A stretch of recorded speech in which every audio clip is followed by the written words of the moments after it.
going on, guys? TG or ThunderGod here, and today I have you read the video, you saw the title, you see how girthy this video is. We're doing each Akatsuki duo versus the 5 Kage Summit. There's a lot to this video. Pretty much rules for the video are I'm going to talk about a couple different in-character approaches, but essentially to kind of like add some structure to the video, they're going to start off with where like Team Taka was in the summit and just kind of like follow a similar route to Sasuke with like the same characters showing up in the same order and stuff like that. But if they clear certain areas earlier than others, then certain events may not happen. It'll become a lot more simpler once we get into the video. Starting off, first Akatsuki duo we have is Hidan and Kakuzu. And I'm going to be honest, right? I'm kind of like a Kakuzu apologist, but in this situation, there just isn't too much. Now, I'm going to start off by saying that Hidan and Kakuzu are going to be facing off against Darui, C, and the Raikage.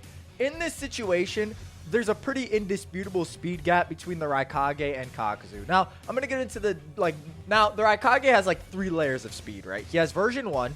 He has version 2, which he amps up his chakra even more. And then he stacks body flicker onto version 2. And this is going to become important later into the video because, in my opinion, a lot of people in the Naruto community overestimate a lot of speed gaps. I don't think they quite understand how much faster you have to be, or when a character is actually a blitz tier above somebody else, instead of just being faster, but not a perception blitz faster. I think a lot of people just misconstrue that. I actually think Hidan and Kakuzu, you can make a case, would perform really well against the likes of C or Dauri, as they would just be caught off guard with Hidan's immortality, or just or Kakuzu's Diamond Morph presenting some big issues. And I will say, right, Kakuzu's Diamond Morph is pretty underrated just because the upper limits are just kind of unknown. You could maybe imply off the structure of his fight with Yugito that maybe it actually survived the tail beast bomb, or if you want to use the novelization, it actually had a mountain dropped on it and Kakuzu walks out fine. So it is pretty impressive. The problem is, right, this group right here is literally made to counter that with Raiton. You literally have you have this fast beatdown Raiton user whose lightning armor at lower stages is breached by a stronger Sasuke than the one that is compared to Kakashi and Naruto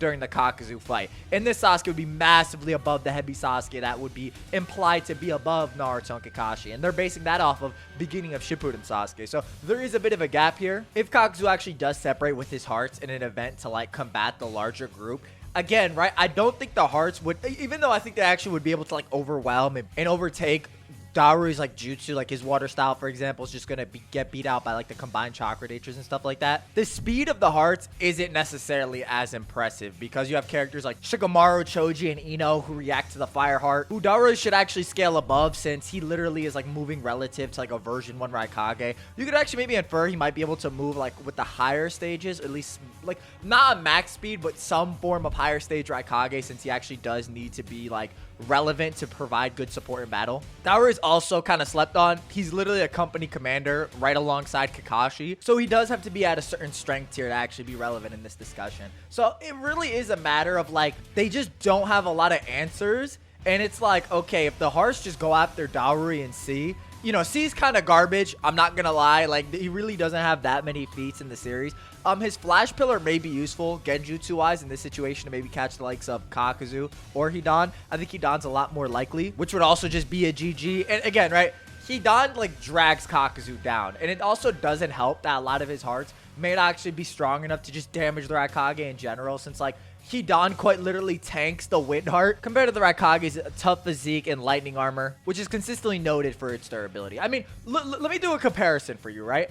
Kakuzu used his most powerful defense and got a hole in his chest by Kakashi's Raikiri. The Raikage gets hit with the same thing from a stronger Sasuke, and it's there's 2 fingers in his chest, and he's oh, nice jutsu, time to die. So it's just there's a bit of a difference here. There's a bit of a complete difference, and obviously the matchups are in play, but it's unfortunate because the Raikage is that bit of a counter to Kakuzu in this situation. Kakuzu's best aspect is actually to go into the Gyeongu. That's the fused form with the hairs everywhere. My only issue with this is he only goes into this form when his hearts start dropping. So you would kind of need an out of character scenario for Kakuzu to be all right, this is the Raikage, I need to put all 4 hearts in and fuse up at the same time. I mean, quite literally, base Naruto is outmaneuvering this, so the Raikage should be multiple tiers above, at least in speed at this point.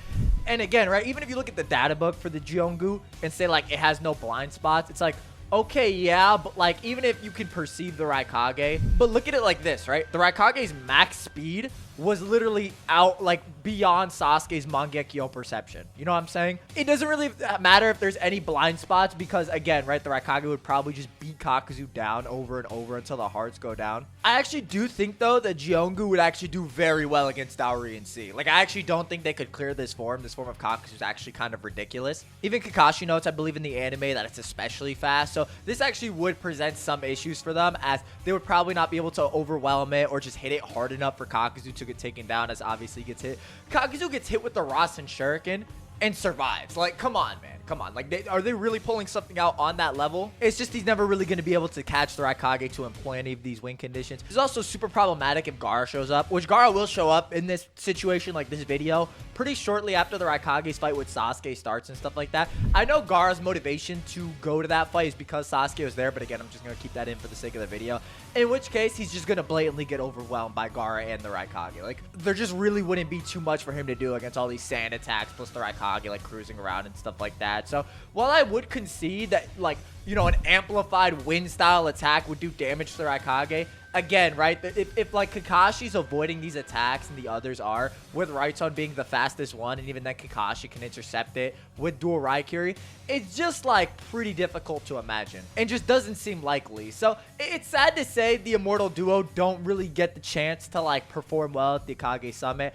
This is just kind of a mismatch. They were kind of like, especially in Kakuzu's position, because if it was anybody else, you could just say like, oh, Diamond Morph, like he'll be all right. He could maybe stall for a bit like that. But no, even then, like with the immobility of the Diamond Morph, he just doesn't have that luxury here. I'll throw in a side tangent too, if you want to go off like the two-tail stuff. In my opinion, I think it's most likely that Kakuzu and Hidan just timed out Yugito's like tailed beast like form, because Naruto's tailed beast form has a timer. So does B's. Like, he can't stay in it infinitely. So it's like, it just seems likely that that's what happened, and that's how Hidan got his win condition off. As to them just beating up this two-tails monster and stuff like that, just it seems a lot more consistent and stuff like that compared to like the Raikage, who's like more known for just brawling with the eight-tails, being more compared to his Jinchuriki, just all this stuff. So sad to say, I don't think Hidan and Kakuzu really get past like this initial room, which, to be fair, it's a pretty tough room anyway. But let's get into the next duo.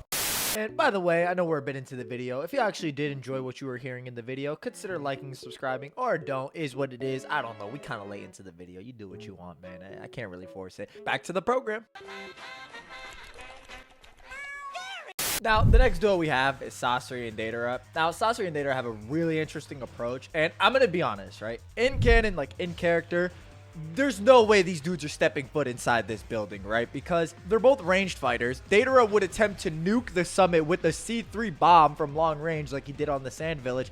Or you just have like Sasori use Iron Sand to ram through the building using like Iron Sand World Order or something. Realistically, they would never take this approach. So it's kind of unfair to them, but it's just kind of the structure of the video. Now, before we actually get into this matchup, I do have to talk about like Deidara and Sasori. Deidara in a close quarters encounter is not going to be really solid here because he was very threatened by like a heavy Sasuke, obviously weaker than the one that's fighting in the 5 Kage Summit. That version of Sasuke's chakra is directly compared to like version 2 Curse Mark Stage 2 Sasuke.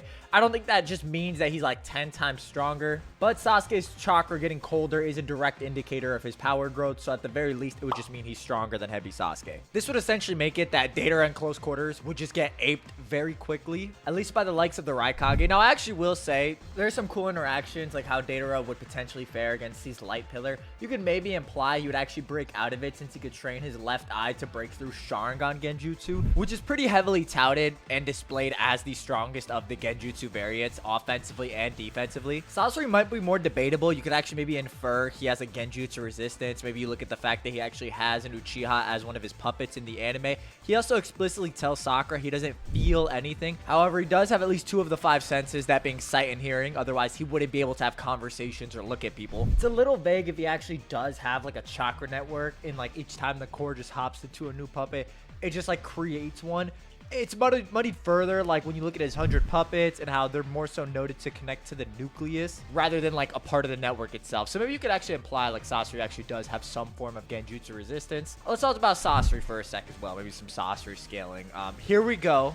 Now, there's 2 interpretations people have, and I'm going to just discuss both of them and why this doesn't really matter, or like my opinion on it. You either think Sasori is this Giga Chad, Sannin slaying God, or just, you know, this pretty strong Akatsuki member. I'll start by saying this. If you go with the former, and you're under the interpretation that because Chiyo, in a more prime state, actually did fight Hanzo, quote-unquote fight, then Sasori would scale above the likes of the Sannin, who admit inferiority to Hanzo. Now, again, I'm going to cover the other interpretation in a second, but if you do go off this, there are some arguments you can make, like the 10th anniversary guide statement off of Chiyo, which discusses that it tends to be thought that she is usually out of focus, but when she jumps into the battlefield, she exhibits undiminished strength as a puppet master of the rare generation. So you could even argue like it might be a Hiruzen situation where the age is more so the issue and not necessarily the strength of the character or the skill they exhibit, which would make Sasori do a lot better in this matchup. The other interpretation, and this is actually the one I go with, is that Sasori just generally isn't like objectively above the Sannin due to this line of reasoning.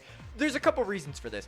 A, we don't know how Chiyo fought Hanzo. She could have been in a team. She could have not fought him directly. You could even imply that she actually just fought his poison as a medical ninja in a similar capacity when she had like a pseudo poison war with Tsunade in the data books. The data books also know, and even the 10th anniversary guide statement I just brought up, all discuss Chiyo's medical ninjutsu as being like the strongest. Whenever they discuss her, they always discuss her medical ninjutsu first and foremost. So there is actually a couple different ways you could even interpret Chiyo and just Hanzo interacting, generally speaking. It does not mean that she just scales to him like 1v1 stat wise, even as an old lady, you know what I'm saying? But if you did go with that interpretation, I kind of went with, like, you know, provided some evidence for that if you wanted to like take that on top of the Hanzo stuff being more so in reference to weaker Sannin. An interesting point that I had brought up to me recently is that after Jiraiya discovers that somebody actually did take down Hanzo, not knowing about Hanzo's declining state as a shinobi, he thinks it might be a high diff fight between him and Pain or whoever killed Hanzo, and actually removes the scroll for Naruto's like seal. He also says that it wouldn't be that long of a battle for him. Actually, someone implying that base Jiraiya may have actually been able to take on somebody who would have beaten Hanzo, and then Sage Mode would have just put him a tier above that. And this is just Jiraiya's own assessment after viewing a prime Hanzo and just the lore of someone beating down that Hanzo. So there's quite a bit to go off of here for Sasori, but actually getting into the matchup, because obviously where you scale Sasori does somewhat depend. I just wanted to throw my 2 cents in there. Again, Sasori's speed shouldn't be beyond the likes of the Raikage here. I'm going to talk about this a little bit more, but even if you scale him off Gaara, you actually can't argue that Gaara is just objectively above the Raikage's max speed. There's 2 examples people try to use to cite that Gaara is like as fast as the Raikage. They either use him intercepting the Raikage when he's falling on Sasuke, or him just quote-unquote blocking Amaterasu. I'll start with the first one. The Raikage falling and doing like that hammer kick down on Sasuke is not the Raikage's max speed. The Raikage's max speed is when he's at his absolute max and then like combining his max with body flicker. He's not doing that here, and we know this because Sasuke is unable to perceive the Raikage's movements, but when the Raikage is like coming down on him, Sasuke has no problem tracking the Raikage and using jutsu to intercept him. So he would have to be slower than like the body flicker version that would be like flying around the battlefield and was too fast for Sasuke to perceive. This coupled with the fact that Madara never really makes note of Gaara's sand speed in relation to the Raikage really just paints it as like there's no real reason to say it's as fast. Again, compared to his max speed, he's literally power scaling the Kage against one another. He's making comparisons from Tsunade to the Raikage, bringing up Onoki, but Gaara's sand is like never brought up and his speed is never brought up. If you want to say Gaara scales to some version between like V1, V2 Raikage, I think that's entirely fine. We're just not going to sit here and act like his sand is a whole blitz tier above MS Sasuke. And I'll get into that a little bit later too, why it's not. Now, well, I would agree Sasori's probably stronger than this version of Gaara, right?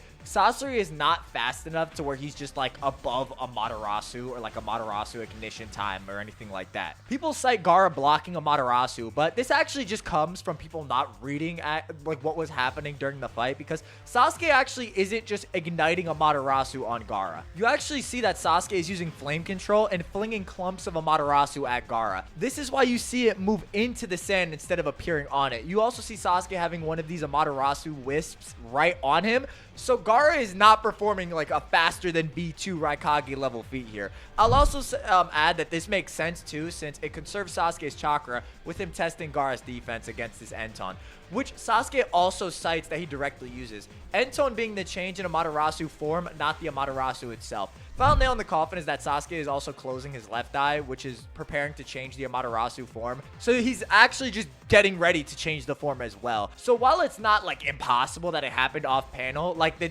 evidence here just does not indicate the fact that he just straight up shot it at Gaara. And Gaara has his sand in front of him, so it would make no sense for Sasuke to do that too. The way this scene is indicated, he's more so just testing Gaara's defense by flinging wisps of Amaterasu at him. I'm going to talk about the Sasuke Gaara stuff a little bit later when we get into the Itachi stuff, but that's a little like 2-cent spark notes for why like Sasori shouldn't just be at this max Raikage level speed, which most people could infer, so which really just presents a lot of problems since it's going to make it so his attacks really aren't going to hit the mark against the Raikage. They would do very well against Dauri and Seen. I actually think you can make a great case that Sasori himself is above them individually. Along with the fact that Sasori has a lot of options in this situation. He can do Iron Sand World Order, that like omnidirectional, like just prison of Iron Sand, and potentially actually damage the pillars in the room to cause everything to fall down. You could also say some stray sand could tag C or Dauri, especially since each grain of like iron sand has poison on it, with Sasori having the ability to amplify like the speed of the iron sand. So Sasori could also just cloud the room in poison. So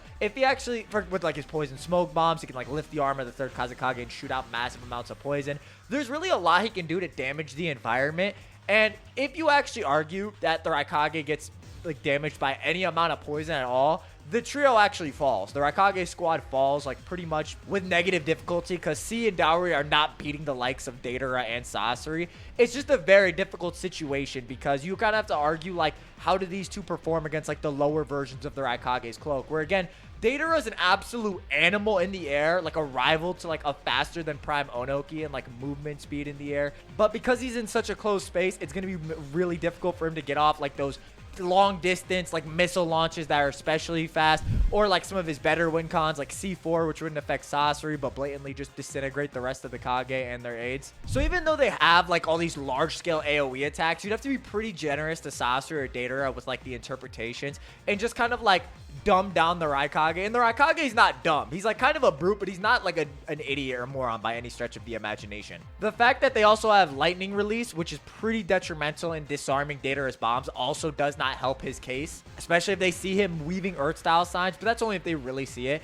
That's also going to be a problem. One of the best conditions I could see is like Sasori using like the third Kazekage plus maybe his 100 puppets. And the reason I say this is I mentioned the 100 puppets are like embedded in his nucleus and come out of his chest. This actually means that they respawn faster in the third Kazekage puppet because Sasori essentially skips that like finger movement that was helping Sakura like precog and determine where the third Kazekage was kind of go, with the puppets just moving. So it actually just make them faster, or Sasori's like thought to response time much quicker, as it would be instant as opposed to like thinking doing the action then the puppet moves. It's just thinking, boom, puppet moves. But even then, right, like are any of these 100 puppets gonna just like break through the V2 armor?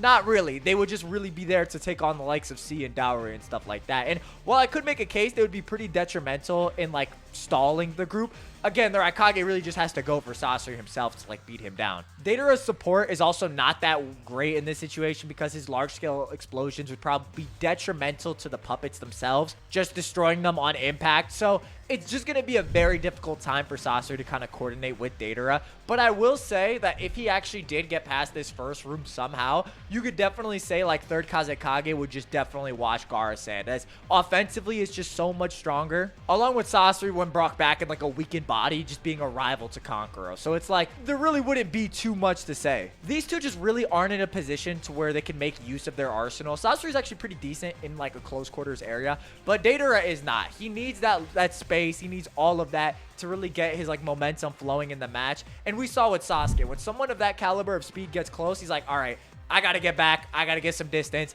And that's not really gonna happen here. The best case scenario is if like they 2v1, take on the Raikage, somehow poison him with some poison gas in the area, like Sasori just floods the whole room with poison gas. The Raikage inhales it, and then they move on to Gaara and Co. That's probably the best situation I can see. Or Sasori just tries to completely destroy the room, which if he does, and he actually does trap Gaara and Co., he could potentially make it to the next area, but again, it's just a very difficult time for Sasori and Deidara. I would also add too that the Iron Sand is more than likely just weak to lightning release, as we see in Boruto. Shinki's Iron Sand gets pretty much negged by a simple lightning jutsu from Mitsuki. So you could even imply like the lightning release specialist here would also prove disastrous for the Iron Sand. But I don't see these two just taking down the Raikage unless he's like fighting in a unbelievably reckless manner in a similar situation to Sasuke, which I can't see because he was specifically like bloodlusted against Sasuke. you'd have to be just kind of weird to the Raikage and just say he gets poisoned or something like that. Which, if the Raikage like pulls up and Gaara's also there, I mean, it's just kind of clip for this duo. I think they do way better than the Kakuzu and Hidan duo. But again, this duo just isn't made for like this type of area. At least Deidara is, and Sasori would probably perform fine. But if you did have like a higher interpretation of Sasori, you could actually make some crazy implications with this Iron Sand. And off the Chio stuff, you could actually maybe make some cases, especially if they do overcome the Raikage, that they actually might be able to like break through Gaara as well. Next up, we have Itachi and Kisame. Now, I'm gonna be honest, this duo I'm excited to talk about because Itachi and Kisame, they got aura. They pull up, you're like, all right, it's time. We on business right now. Now, we gotta talk about a few things in this encounter. Starting off, Itachi will be performing so much better than Sasuke against the Raikage. Sasuke at this point, extremely fresh with his Mangekyo Sharingan. Obviously not as fresh as the B fight, but still pretty fresh. And Itachi in this situation would be like, he'd pretty much be fighting a lot more diversionary against the Raikage with crow clones, exploding clones, pretty much feeling out the Raikage in the fight as opposed to Sasuke, who was just a lot more confrontational, just trying to like beat him down and like shoot all his MS techniques at the Raikage. And the thing about Itachi and why he would be performing better is because Itachi is stated to have achieved mastery beyond the Mangekyo with the Armored Susanoo. And the reason I say this is beyond Sasuke at the bare minimum is because Sasuke only reaches this point at the absolute last minute of the Kage Summit when his eyes are burning out against Kakashi the second he does. So Itachi actually does have a far stronger MS, more than likely due to how much more tragedy Itachi had to endure during the massacre powering up his eyes, as opposed to like Sasuke's anger. Even if you're being like, you know, you want to take Itachi at the bare minimum, we'll just say he's above peak MS Sasuke and below like his Edo Tensei self, just to make it easy. And that's probably where he is anyway at this stage.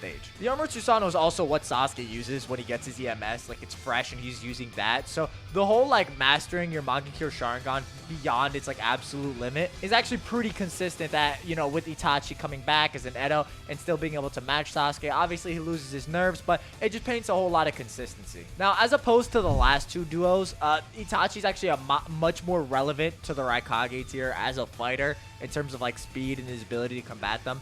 The Raikage, in all honesty, might pull what he did against Sasuke and just look at Itachi's eyes, right? Like when Sasuke tried to Genjutsu him. Now, the Raikage is a difficult person to put under Genjutsu due to his large chakra reserve and the layer of lightning chakra shielding him, but that does not mean he's immune, as the Madara fight evidenced. If the Raikage fights recklessly like he did against Sasuke, Tsukuyomi will instantly take down the Raikage. There's no ifs, ands, or buts. The rate at which it hits is going to be too fast for anybody to break him out, to a point that even perfect Jinchuriki are susceptible to it. It's just going to be a GG. So the Raikage's like approach to battle does matter, but if he actually does decide he wants to flex on the Sharingan, he's just going to get taken out pretty badly. This might be a little less likely since C does seem to have like a bit of stacked intel on Itachi and Sasuke. So you can maybe infer that he's like, yo, Raikage, don't just like jump in and stuff like that against Itachi.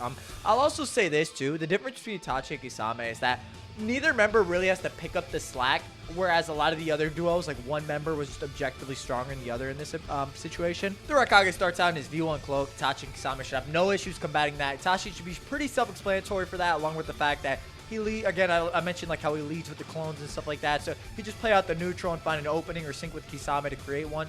Something that I want to note too is that C's Lightning Pillar Genjutsu is worthless, since Itachi, even from a decent range, can break Kisame out like Sasuke did with Team Taka, or just Jugo, or like how he did against Kurenai, who is also just noted to be the best Genjutsu user in Konoha. So this is nothing. The Sharingan's gonna body whatever C throws at him. Exploding clones would more than likely not have any effect, since the lightning armor would just probably be too durable for it at that point. So I could actually see Itachi doing what kind of Sasuke was trying to do, with him trying to open up the Raikage for like a Genjutsu takedown, like Sasuke was doing against the Raikage squad, instead of him trying to directly contest the Raikage speed like Sasuke, who was fighting much more recklessly than Itachi ever would. This would also leave Kisame open to take on the Raikage's aids. Now, let's talk about Kisame for a sec. I gotta do a quick scaling thing on Kisame. Now, I've heard it discussed that Samehada is just superior to Kisame off of the B fight. I think people have been misinterpreting it.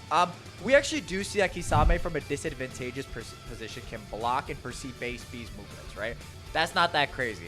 Now, Samehada does absorb the lightning off B's, chakra dagger, but we are not going to sit here and act like a basic right sun blade is an amp to someone whose 30% chakra pool is on par or comparable to Naruto's. The same guy who had 4 times as much chakra as Kakashi's, and Kisame being stated to have the most chakra in the Akatsuki, above the likes of Pain, who ran a 5th of the Shinobi Alliance, and then Seijima Naruto, and then Six Tails Naruto, and yada yada yada. We're not doing that.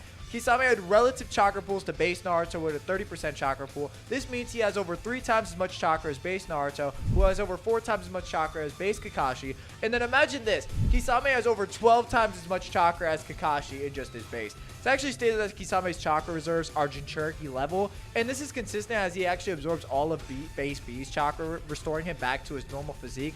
This being without the A-Tails Lightning B chakra, so you can actually make the case that he probably just has like comparable chakra storages to the likes of base B, which would just further like this narrative. I also want to add that Kisame has no issues perceiving B's Lariat in version 1 cloak, so these speeds are not above his perception in any capacity. This again being displayed with Kisame being able to charge up strikes with Samehada and time the chakra drains with those strikes, as B tries to rush him down with his version 1 cloak again. If Kisame was actually that much weaker and Samehada was picking up that much slack, Kisame would never be able to sync up like his sword movements with the chakra drains. Now, what is correct is people saying Samehada does have a lot of good feats in the fight and is actually reacting to B and absorbing his chakra. But again, right, what people aren't understanding is that it's not Amped Kisame that's performing these base to version 1 feats against B. It's Amped Samehada. Samehada has not transferred over any chakra to Kisame at this point until B tore right through him with the version 2 Lariat. Samehada also just grows bigger and bigger throughout the fight, representing this with Kisame, even noting that this is the first time it had ever gotten this big. So That's what she said. Samehada on its own is just not doing better than Kisame. It's just being amped far outside its normal range. This isn't so much Samehada being stronger, but more so Kisame just working in tandem with his blade, with both of them being able to react. You can't argue Samehada is also just stronger than Kisame or like is able to react better to base Kisame, as the Zetsu clone posing as Kisame is able to just avoid Samehada's attacks and kick it away while it's clearly hostile towards him and on guard. So Samehada on its own is just not carrying Kisame. They work as one whole unit. And even though base B, people also bring up that B wasn't going to go full Bijou and was suppressed because Sabu and Ponta were in the area, but this is all after like all of Kisame's like reaction feats to version 1B continuously. So this argument just isn't usable. Something to note for the Kisame chakra pool as well is that even when he absorbs all of the chakra Samehada had drawn from B, he's actually not fully recovered yet. So you could even make an inference that all of the B's chakra that was like siphoned off of him wasn't even enough to like bring Kisame back to his full power or 100%,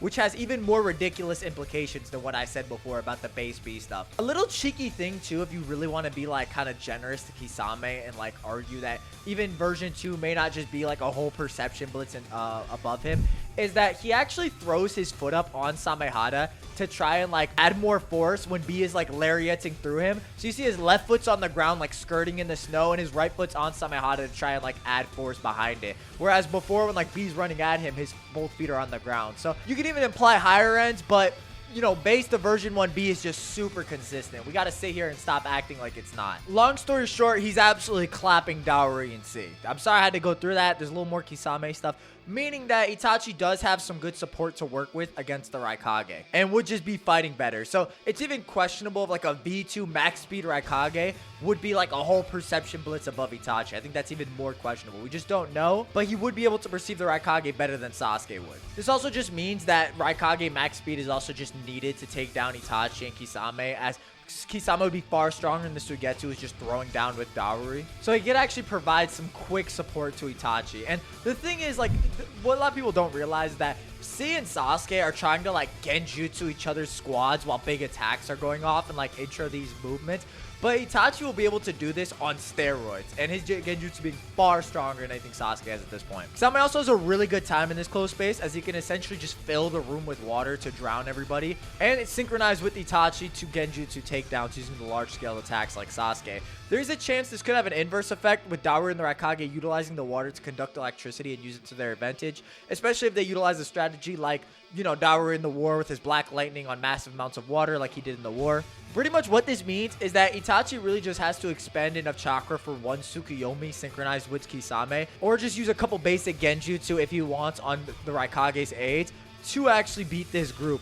And listen, if you're really going to argue if he could do that, he folded the strongest signing with Demonic Illusion Shackle Stake. So these two are not doing anything about it. He doesn't have to expend that much chakra for the basic genjutsu. And against the Raikage, it's one Tsukuyomi. So it's not like his reserves are really going to be damaged that much. If you really want to be lame on the like Itachi stuff, you can actually just argue Susanoo, which the Raikage has zero chance of breaking, since he can't even break the base rib cage from Sasuke.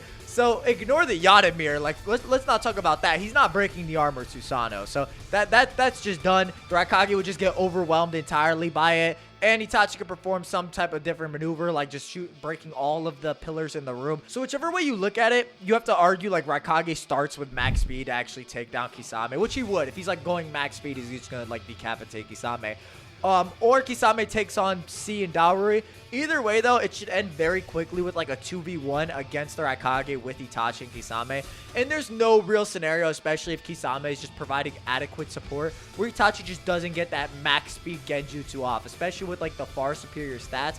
Then the Sasuke, who was actually performing very well against the Raikage and was about to pretty much tie out with him. The insane hacks and stats of Itachi are pretty relevant here, and Kisame's great support with him. So I actually do think they clear this first group relatively quickly, depending on how Itachi can get the Genjutsu off. But then this kind of leads into Gaara, Kankuro, and Temari. Now, considering the nature of Itachi's arsenal, it's very likely Gaara and Ko don't arrive in time. Now, Gaara is interesting. I talked about, like, you know, some of the Amaterasu stuff earlier and why Gaara shouldn't be that fast at this point. I think he's fast. I just don't think he's that fast. I'll also add, too, that even with the Raikage's, like, guillotine drop, we actually don't see off-screen where Gaara's sand comes from. We don't see any of that. You can even make an argument if you want to be, like, edgy and say Gaara formed the sand on the Raikage and Sasuke, since he does that in the war from, like literally in the middle of like a random platoon, he could just form a sand attack. So there's other interpretations, but again, it's just an off-screen like feat. We don't really see it. That's not the Raikage's max speed. But I will say you could actually make a case Gaara's sand speed would be threatening to Kisame, who V2 Raikage would probably scale over in terms of speed. It doesn't really matter too much again with the Amaterasu stuff, since unlikely Itachi would take this approach. Just like he doesn't really care about ego checking Gaara's sand like Sasuke did. Now, Kisame in this situation is a really good matchup against Gaara, since the water would weaken the sand's density. It wouldn't just hard counter it like Gengetsu's oil-like water, which would just like disassemble the sand, but it would have an effect. And for those who don't think Kisame is an absolute animal in this situation, imagine this. Imagine if he actually flooded this room with water and swam through it while he fused with Samehada, like instantly. Who's stopping him? Everyone's getting their chakra absorbed instantly. No, he's gonna turn this into an underwater Super Mario level. No one enjoys those. Not a single person. It's like that Mantine level from Super Mario Galaxy, where it's just impossible to stay on the trap. Y'all know what I'm talking about? This is extra. But the point is, the duo actually has a really good time, especially against Temari and Kankuro. You could also argue that Itachi could go for a Genjutsu sweep on this trio as well, since they wouldn't be as versed. And again, basic Genjutsu is very strong against these guys. Like, they're not going to be able to stop this. Tsukiyomi might not even be necessary at this point. Even if you're generous and say like Temari and Kankuro are relative to Gaara due to their teamed assault against Sasuke Susanoo, if like Itachi perceives this threat, he can literally just initiate his Susanoo at a similar speed and block it and just like slash all the pillars in the room just like Sasuke did. And by the way, the fact that Sasuke is also reacting to Gaara's sand here and just blocking it also speaks volumes about the sand speed. So even if you think like Gaara might actually potentially scale above Kisame, Kisame does have a better matchup. There shouldn't be like a blitz tier difference between them, and Itachi's just going to compensate the difference. Itachi also has a good matchup against Temari, as her wind would be horrible against Itachi's fire style, which scales directly off of Curse Mark Stage 1 Sasuke's amped fire style that Itachi could contend with. This same Sasuke was threatening to Naruto's Rasen Shuriken in Yamato's words, so just imagine what it would do to Temari. You can even look at the 10th anniversary guide statement about Itachi's fireball burning hotter than any other fire style. Obviously not Entone, but the fact that his basic fire style is in an upper echelon, it's just a good look. And again, if Itachi was ever pressed with Gaara the Raikage, which I don't think he ever would be to that degree, he can just use the Susanoo and obliterate the room. But again, the fact that the Kisame can just turn this entire room into a fish tank while bidding pretty much above most waters in like, he doesn't have to make the water bubble. He can just flood it with water and just make it so like even if there is some surface area, he's much faster underneath the water. He would just be pretty disastrous. Obviously the Raikage's not gonna be able to move or do anything underwater. He would just get all his chakra drained, and all Itachi really has to do is just coordinate Genjutsu takedowns, which is pretty insane. So, and again, if you're questioning this strategy, I just want you to know, C and Sasuke literally use this same strategy on each other's groups. So it's not like some mind-blowing thing. So Itachi and Kisame actually should clear these two groups. I will add, though, that Itachi probably will have to have used 1 or 2 MS techniques at this point, which would have fatigued him, which may lean on Kisame to do some more work. Now, here's the thing about the meeting room, like with all the Kage, right? I want you to imagine something funny. What if Kisame doesn't stop just flooding that room and just continues to flood the entire Kage Summit and is just still fused with Samehada, right? So he just floods the entirety of the meeting room and just comes in fused with Samehada, amped up on whatever chakra he absorbed, and just starts bodying dudes. What if that happens? Like, who's stopping him aside from maybe Onoki's particle style underwater? No one's stopping any of that. And then Itachi can really just have his pick because no one in this room is remotely going to be able to do anything against Itachi. Mei's going to get obliterated. I'm sorry. She's just going to get washed. Sasuke's reacting to her full power with this Susanoo. Itachi's a stat tier above that. Let's stop that right there. He actually may even just be able to prevent Danzo. By the way, no Izanagi Danzo, which requires some minutes to like prep up. He may just force everybody underwater, or Itachi can just kind of have his pick of the land and just take on who he wants to. Onoki's probably the biggest problem in this room due to weighted boulder and Jinton. But again, right, like, what's he gonna do when like Itachi just pulls up on him? You know what I'm saying? Like, Itachi just has so many ways to like instant take down everybody here, and the fact that you could argue Kisame could pull some crazy strats indoors just makes this pretty disastrous. He can make water clones along with Itachi's exploding clones to like pull up in the room. And again, right, if it seems like I'm being more generous to Itachi and Kisame, these two are, in my opinion, like, aside from maybe like Sasori, the closest stat-wise to like everybody in the sun. I think you actually make a valid case that if Danzo just doesn't bolt immediately, Itachi and Kisame would just clear everybody in the room. And if Itachi makes the Susanoo or just wants to take them hostage, that's pretty much it. He really shouldn't have too much problems with it. So it's kind of interesting because Kisame can just make the entirety of the summit his domain, which just puts everybody at a disadvantage and whatnot. And nobody really here would be able to contend with that. So it's like, you have no Izanagi Danzo. Onoki, who's the only real threat in this room, I'm going to be honest. And even then, right, all Itachi would have to do is take him out first. Or, again, right, if they get separated, Onoki's like, oh, my back's kind of hurting, I'm not playing around with this. Then it's ultra clip. So it's pretty ridiculous. Now, we'll say Jinton does hard just obliterate Kisame. Like, particle style is pretty much the most cracked thing here.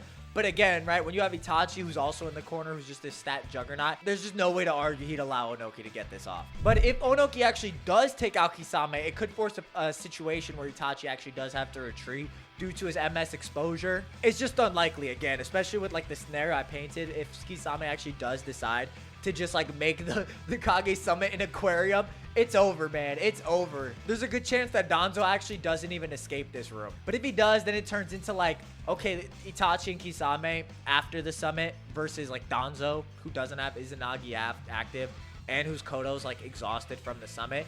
It's just going to be a pretty bad look on Danzo's part. And again, Fu and Torne are not beating up Kisame and Itachi. Even if Itachi's a bit more on the fatigue den, it's just not happening. All in all, I think Itachi and Kisame actually have a very good chance of breaking through the Kage Summit. I think it's high diff because Itachi would definitely be exhausted by the end of it if he's forced to use his MS techniques, which I think he would, as some of these fighters he's not going to be able to take down with it. The meeting room actually does depend.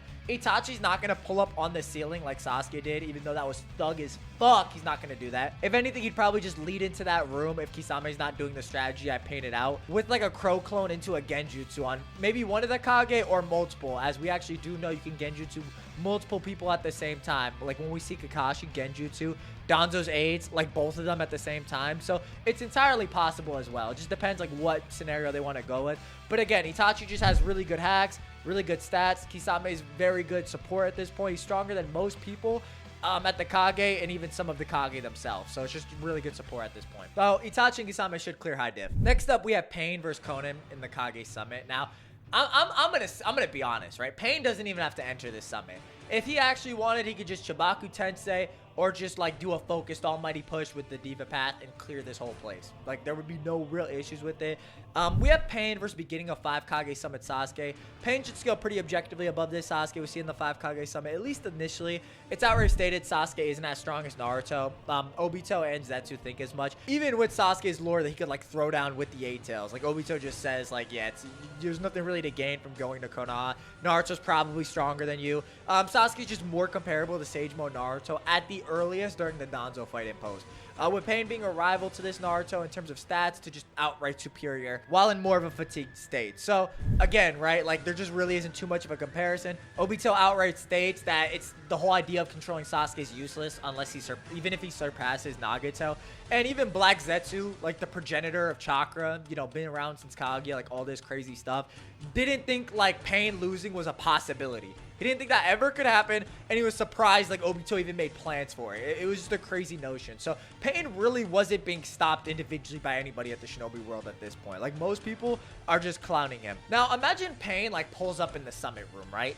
And just like Animal Path, boom, 2 summons, Diva Path, Bansho Tenin on the Raikage, like Konan just flying around, paper bombs on sea. Like, what's happening? I really want people to think on the idea, like, okay, first and foremost, right? If the Raikage is like only like a blitz tier above Sasuke when he's actually stacking body flicker, that pretty much means that, and this is especially prevalent since Pain can dodge better when he has shared vision and more like things on the battlefield, that version 1 and version 2 Raikage just aren't on the level of Pain. That much is pretty clear. And then body flicker is the only debatable stuff. And here's the thing, right? Here's what you really need to understand about Pain.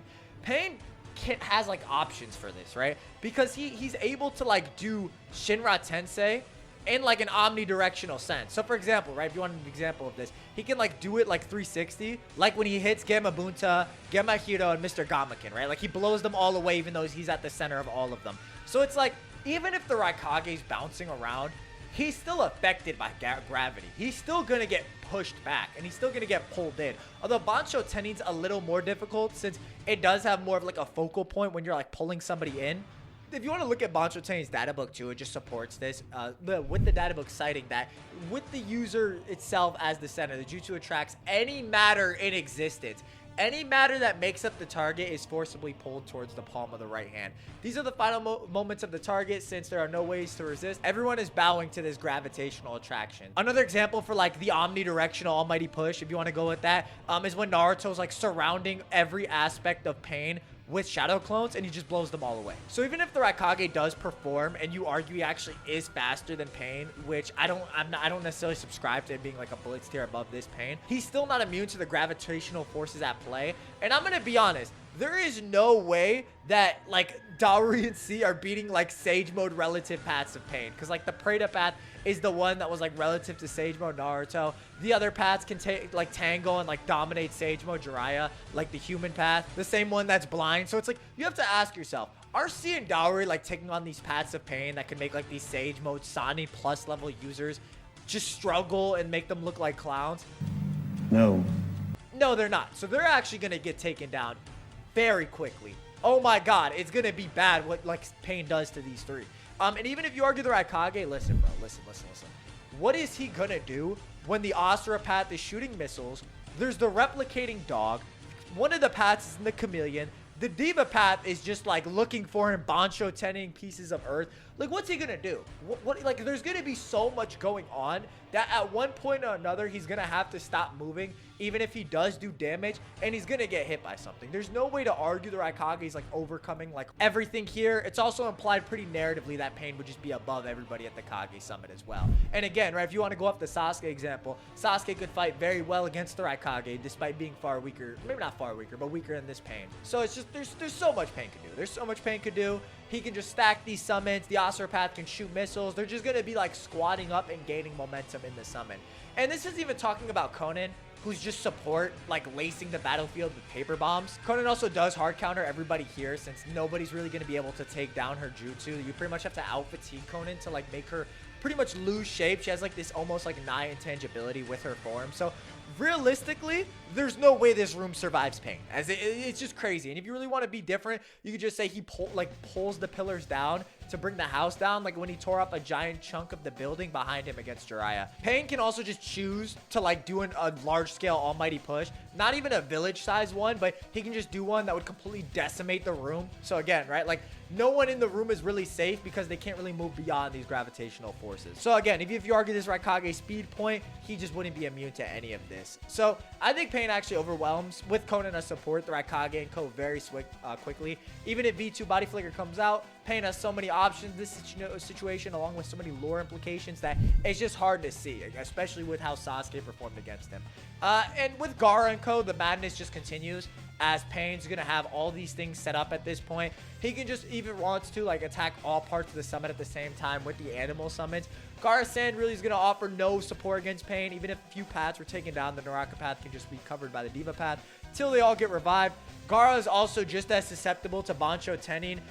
as he's just gonna get pulled through his sand, even if it would momentarily hold him back.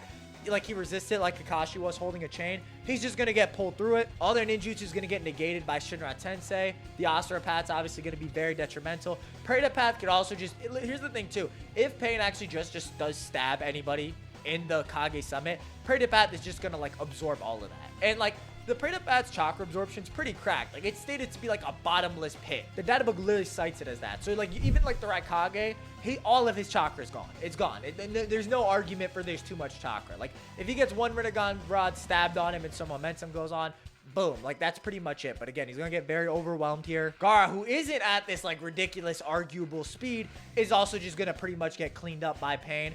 And at this point, Pain's just going to be wilding in the Kage Summit. Like, Conan's going to be going over. He's going to have all these summits. He might want to flex and just say he's God and blow the whole summit out by himself. Like, it's pretty crazy, right? So it's like no one, again, right? No one in the next room really provides like that much, you know, resistance to Pain, maybe with the exception of Onoki, because weighted boulders would be effective against like some of the paths of Pain and stuff like that. But let me ask you something.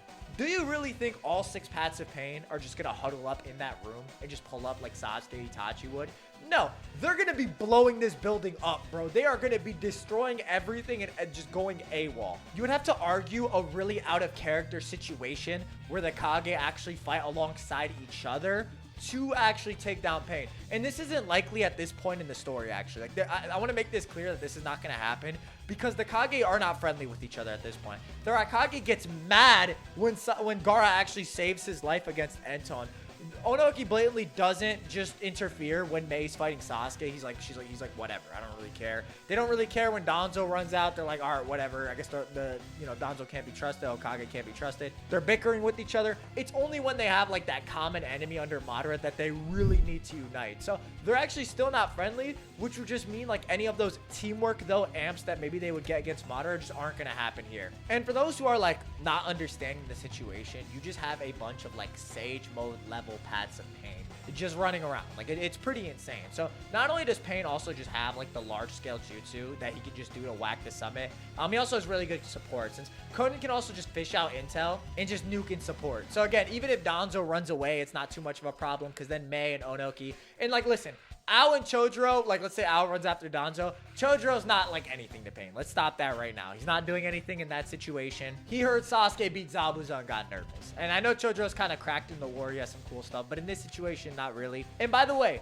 all of these scenarios, like the Itachi and Kisame one and Pain and Konan one, these are like implying that Obito doesn't show up, right? Imagine if Obito showed up and was like, oh, you're wrecking house. Time to take some of the Kage hostage. It's like, bro, what are you doing? What is anybody doing against like Itachi and Obito and Pain and Obito? Nothing's happening at all. So again, right, like with Onoki, like weighted boulder would be effective against the paths, but again, right, it's not like Mei's jutsu speed is so fast that the Pain can't absorb it or just negate it via conventional ninjutsu. She would get taken down very quickly. Everyone here is just very susceptible to that kind of stuff. So Pain's just going to be wreaking havoc all over the summit, and it would kind of be a situation where the Kage would just kind of be forced to leave. Or if he actually did need to fight Danzo at a later point, I mean, it's all 6 paths of Pain, and because he would revive them with the Naraka path, and Konan versus pre-Izanagi Danzo, who doesn't have his like arm off and stuff like that, and Fu and Torne, which would be pretty disastrous. And again, right, it's not like Danzo has any Kodo arguments,